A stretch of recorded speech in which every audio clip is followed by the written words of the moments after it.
Hello বন্ধুরা, কেমন আছো তোমরা সবাই? দেখো, আজকে একটা নতুন রেসিপি করেছি, তোমাদের সাথে সাথে তাই শেয়ার করতে চলে এলাম। এখানে রেসিপিটা হচ্ছে আমি মুসুরির ডাল ভালো করে ধুয়ে বেটে নিয়েছি। বেটে ওর মধ্যে পেঁয়াজ কুচি, লঙ্কা কুচি আর দুটো ডিম ফেটিয়ে দিয়ে ভালো করে ফেটিয়ে ওটাকে অমলেটের মতো করে নিয়েছি। অমলেটের মতো করে ওটাকে কেটে নিয়েছি।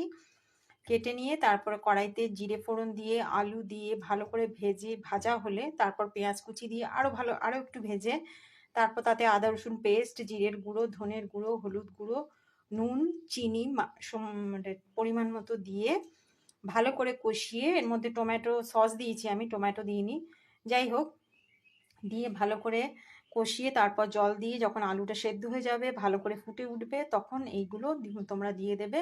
এই মুসুরির ডাল ডিমের যে অমলেটটা করেছি সেটা কেটে কেটে তোমরা দিয়ে দেবে। তারপর একটু ফুটে উঠলে ঘি আর গরম মশলাটা একটু বেশি করে দিয়ে নামিয়ে ব্যাস হয়ে গেল। দারুণ রেসিপি, তোমরা অবশ্যই ঘরে ট্রাই করো।